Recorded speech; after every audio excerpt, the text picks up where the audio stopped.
Hello guys, simple and டேஸ்டியான broccoli எப்படி பண்ணலான்னு பார்க்கலாமா? அதுக்கு ஃபஸ்ட்டு 3 தக்காளி, 2 மீடியம் சைஸ் பெரிய வெங்காயம் எடுத்துக்கலாம்.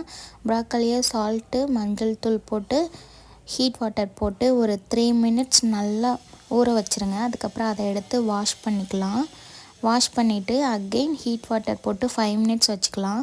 அதுக்கப்புறம் கடாயில் 2 ஸ்பூன் ஆயில் ஊற்றிட்டு கடுகு, கருவேப்பிலை, பெரிய வெங்காயம் 2 எடுத்துருக்கோம்ல, அதை குட்டி குட்டியாக கட் பண்ணி நல்லா வதக்கிக்கலாம்.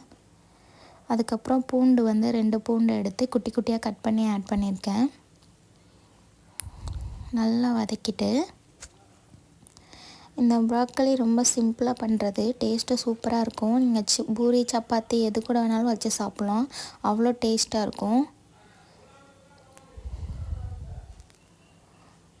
இது பேபிஸ் அவ்வளோ நல்லா விரும்பி சாப்பிடுவாங்க. இந்த முறையில் ட்ரை பண்ணி பார்த்துட்டு எப்படி இருக்குன்னு சொல்லுங்கள். அதுக்கப்புறம் 3 குட்டி தக்காளி எடுத்து குட்டி குட்டியாக கட் பண்ணி நம்ம நல்லா வதக்கிக்கலாம்.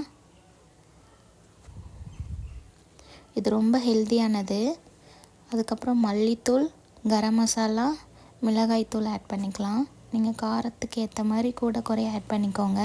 நான் 1/2 ஸ்பூன் மல்லித்தூள், 1/2 ஸ்பூன் கரம் மசாலா, 3/4 ஸ்பூன் மிளகாய்த்தூள் ஆட் பண்ணியிருக்கேன். தேவையான அளவு உப்பு போட்டுக்கலாம்.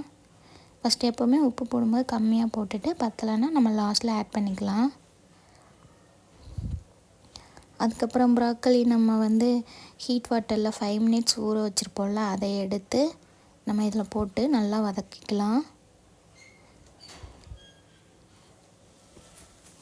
அவ்வளோதான் கைஸ், நமக்கு சிம்பிள் அண்ட் டேஸ்டியான ப்ராக்கலி ரெடி ஆயிடுச்சு. இது ரொம்ப ஹெல்தி. குட்டீஸ்க்கெலாம் இதை அடிக்கடி வீக்லி 2 செஞ்சு கொடுத்துருங்க. கண்டிப்பாக நல்லா விரும்பி சாப்பிடுவாங்க. இது சப்பாத்தி கூட வச்சு சாப்பிட்றதுக்கு அவ்வளோ சூப்பராக இருக்கும். பருப்பு சாதம், சூடான சாதத்தில் போட்டு சாப்பிட்டா அவ்வளோ சூப்பராக இருக்கும். நீங்கள் இந்த மாதிரி ட்ரை பண்ணி பார்த்துட்டு எப்படி இருக்குன்னு கமெண்ட்ஸில் ஷேர் பண்ணுங்கள்.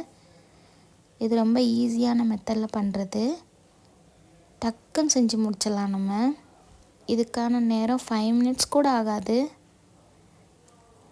நீங்களும் இந்த மாதிரி ட்ரை பண்ணி பார்த்துட்டு பிடிச்சா என்னோடய சேனலை சப்ஸ்கிரைப் பண்ணி பாருங்கள். இது மாதிரி நிறைய ரெசிபிஸ் வரும்.